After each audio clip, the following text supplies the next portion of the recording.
acaben convirtiéndose en un recurso turístico de verdad como es en otros países. Tened en cuenta que ya os digo, os une Itálica directamente con este lugar. Como las vías del tren, como los trenes no pueden subir grandes cuestas, los trenes siempre van con un desnivel muy suavito, de manera que son perfectos para las bicicletas.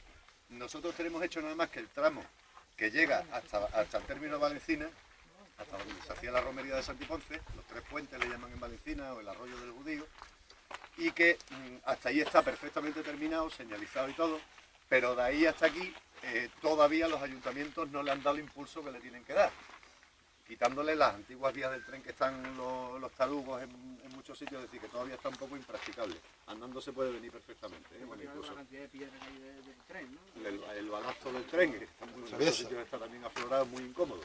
Bueno, pues aquí se cruza el cordel de Conti, que es este camino ancho que veis, que además es el único que está respetado en toda la zona, como veis tiene casi 60 metros de anchura, desde la valla hasta la otra. La mayoría de las cañadas reales están usurpadas. De hecho, ahora nos vamos a meter en una finca que está usurpando la cañada real. ¿Por qué? Porque como cuando vinieron los camiones y los trenes, empezaron a transportar el ganado en camiones y trenes, se abandonó todo el sistema de la mesta, lo cual fue un poquito un desastre. Ahora se está intentando recuperar. Y curiosamente aquí en Conti es ese cortijo que hay ahí, aquí está respetado el cordel, el cordel de Conti. Este también va directamente hasta Itálica, más aún. Yo creo que esto es un poco lo que pienso yo al hilo de lo que dicen los arqueólogos. El acueducto romano tenía un camino de servicio, una carretera, porque tú tienes que poder arreglar el acueducto, por eso el camino del agua lo que hace es lo mismo. El camino del agua lo que hace es acercarse a las alcantarillas para poder limpiarlas, airearlas, repararlas o lo que haga falta. Entonces, este punto es estratégico porque se cruza el cordel, que es ese antiguo camino, con la vía verde itálica. En el Museo de Sevilla habéis ido al arqueológico, bueno, pues veréis que hay dos miliariums, dos mogones de carretera que son grandísimos, como unas columnas, que vienen unos números que pone 26 y en otro pone 27, y pone Adrianus Feci, lo hizo Adriano, el gran emperador, el que mandó a hacer la Nueva Itálica. El barrio de Residencia Itálica lo mandó a hacer Adriano ya a principios del siglo II. Bueno, pues siempre se han dicho que esos mojones son de la vía de la Plata. Pues no es cierto, no puede ser, porque la vía de la Plata es larguísima.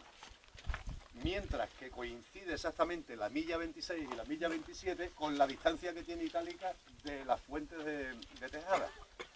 Entonces seguramente esos mojones eran de la carretera que daba servicio al acueducto. Ahora mismo estamos al lado del acueducto. De hecho, fijaos, ¿veis? En aquella loma del frente del Guadiamar, ¿veis como un corte donde acaba el olivar? Un talud. Bueno, pues eso es el talud por el que pasaba el tren. Y entraba ya en la cuenca del río Agrio. Esta es la del río Guadiamar. Y el río Agrio está al otro lado, que es un tributario, es un afluente del río Guadiamar. Se unen un poquito más abajo. Bueno, pues ahí en ese talud que estoy viendo, ahí hay una alcantarilla romana, del acueducto del siglo II. Las alcantarillas del siglo II son cuadradas y las del siglo I son redondas. Entonces os contaré que en España no estaban estudiados los acueductos. Cuando se hablaba de un acueducto se hablaba del acueducto de Segovia o de los de Mérida, o sea, de las arquerías. Hasta que en 1975 una arqueóloga recién licenciada hizo su tesis doctoral sobre el acueducto romano de Itálica. Fue el primer estudio de un acueducto en España completo, desde su origen hasta su final. Entonces esta mujer lo que hizo fue coger unos textos que había de un erudito sevillano del siglo XVIII, que era un cura, que se llamaba el padre Ceballos, que era un hombre amante de la arqueología, y que fue el primero que se enteró que había ruinas de los acueductos de Itálica por el campo, habló con el alcalde de Gerena y a lomos de mula se lo recorrieron todo. Entonces es precioso ver cómo describe todo el tramo del acueducto. De hecho, el padre Ceballos es el que todavía habla del acueducto que venía desde la Pozagoro en Valencina, de los pequeños acueductos que daban agua a la fuente de la mula, que todavía quedaban trocitos, y quedaban además las tuberías de plomo todavía, esas tuberías en forma de gota de las que os hablé antes. Entonces, ¿qué ocurre? Que aquí, en ese olivar, vamos a entrar ahora, la siguiente parada la vemos allí, ahí vamos a ver un tramo ya de acueducto, claramente que veréis que el acueducto existía. Cruzaba este campo, de hecho lo cruza todavía, pero yo he conocido ese naranjal que veis ahí, lo plantaron hace como 6 años.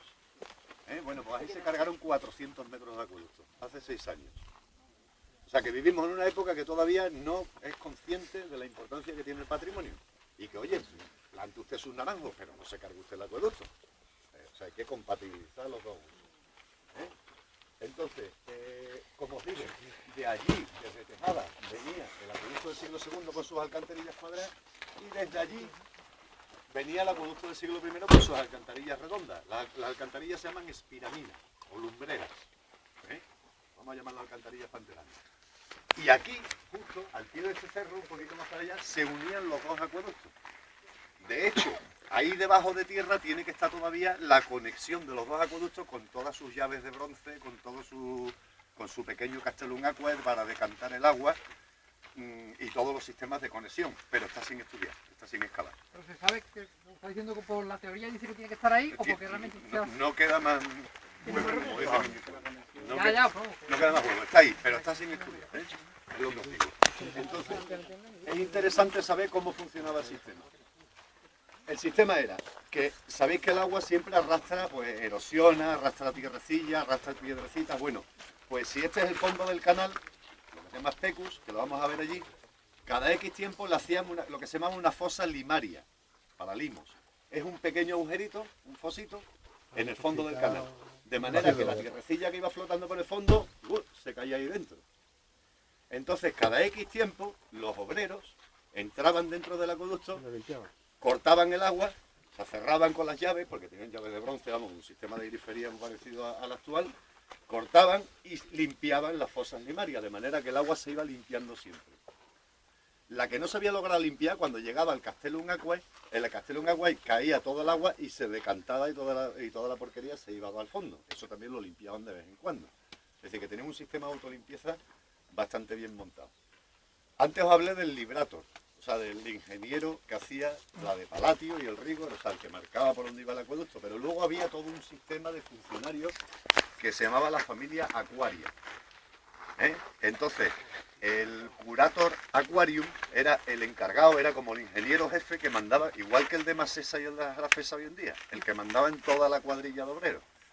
Y esa cuadrilla de obreros se llamaba familia Aquaria. Entonces, era todo un sistema estatal de funcionarios que se dedicaban a mantener limpio el sistema de abastecimiento de agua. Tened en cuenta lo importantísimo que era el agua era fundamental. De manera que podemos decir que solamente el agua era una de las cosas que controlaba el Estado directamente. Mientras que las demás cosas estaban privatizadas, como quien dice, pero el agua eran empresas públicas, directamente controladas por el imperio.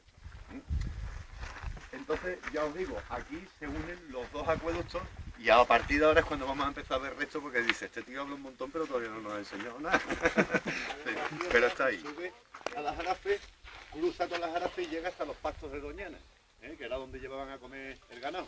Bueno, pues eso en Valenciana todo el mundo le llama el puerto. Pero es que curiosamente puerto en latín es saltus. O sea que Saltera está guardando el nombre del puerto que subía a las Jarafes. Igual que Valencina guarda el nombre del último emperador que hubo cuando se abandonó Itálica. O sea, fijaos hasta qué punto hay un patrimonio inmaterial, que no son objetos, sino que son nombres, que son recuerdos que han quedado en la memoria. Antes os hablé de la familia Aquaria y arriba, y nos hemos venido un poco más antes de entrar aquí, para que veáis dos enclaves importantes. Conti, eso es un poblado también desde tiempos prehistóricos.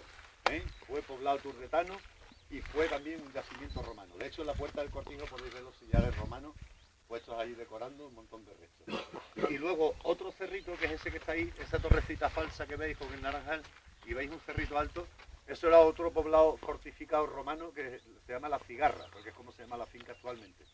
Está todo lleno de restos romanos, o sea, cuesta trabajo pensar que aquí hubiera tantos pueblos, o sea, San Antonio, La Cigarra, Conti, todos esos pueblos alonando el camino que unía Gerena, que era un lugar romano muy importante, lo unía con el Jarafe. Y de ahí venían que todos estos pueblos estuvieran a lo largo del camino, cerca del cruce y sobre todo relacionados con el acueducto. Solamente no usaban el agua de Tejada y de las fuentes del Guadiamar, sino que cualquier manantial que hubiera a lo largo del recorrido lo acoplaban al acueducto. O sea, los tíos aprovechaban todo el agua que hubiera.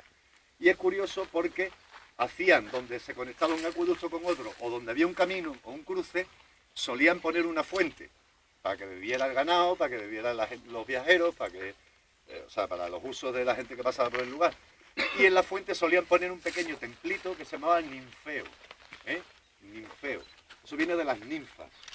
Sabéis que están las ninfas y los sátiros, os sonarán, ¿no? La típica imagen de un hombre que tiene medio cuerpo de cabra, medio cuerpo humano, y que persigue a las ninfas para violarlas, literalmente. Bueno, pues eso es un mito que está siempre relacionado con las fuentes. Donde hay agua, hay vida. Donde hay una fuente es donde van a beber los animales. Entonces es el lugar adecuado para cazar. Donde hay fuentes hay matorrales, que es el lugar adecuado para los novios. Es decir, está relacionado con el amor, está relacionado con la caza, está relacionado con los instintos o sea, un sátiro que tiene medio cuerpo de cabra, en realidad os está hablando de los hombres prehistóricos totalmente, es decir, cuando el hombre era casi todavía un animal y tenía unos instintos de animal, por eso perseguía a las ninfas para violarlas, ¿no? Y también está relacionado con Diana Cazadora. Una de las estatuas más importantes de Itálica es la Diana Cazadora. Una cosa que os diré es que por regla general todas las facultades de Bellas Artes del mundo pintan las estatuas romanas, o sea, se dibuja con las estatuas romanas típicas de Roma y las de Grecia, pero en la Facultad de Sevilla pintamos las estatuas italicenses, porque Itálica tenía su propia estatuaria de magnífica calidad. Bueno, pues Diana es la reina de los cazadores, la diosa de los cazadores, que precisamente van a cazar a las fuentes, que es donde van los animales a beber. O sea, que está relacionada con el agua también. Y otra cosa interesante de los ninfeos es que para ellos hay otro dios relacionado que es Hipnos. Ahí viene la hipnosis, el dios del sueño. ¿Por qué? Porque el agua viene del fondo de la tierra. Y el fondo de la tierra es el misterio. O sea, es un mundo desconocido. Entonces todo lo misterioso tiene, digamos, que un dios relacionado. En este caso, el dios Hipnos.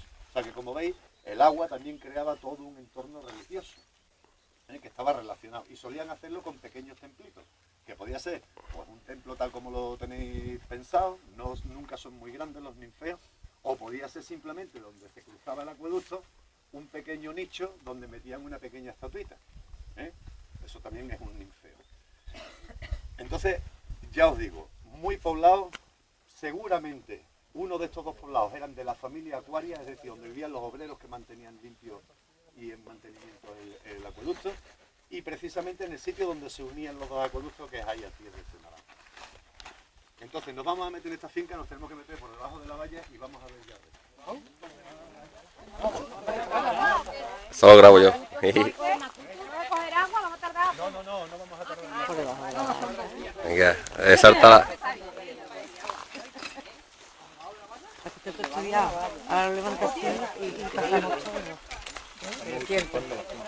Venga, cuerpo a tierra.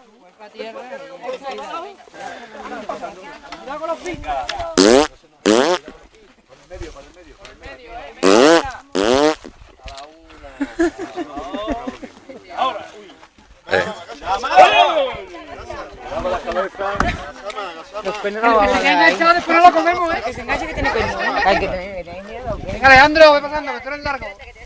Se hace más. Venga, vamos, rapidito. Venga, ahí. Venga, esos culitos. Se hace más. El candadito este la ha puesto el dueño hace nada.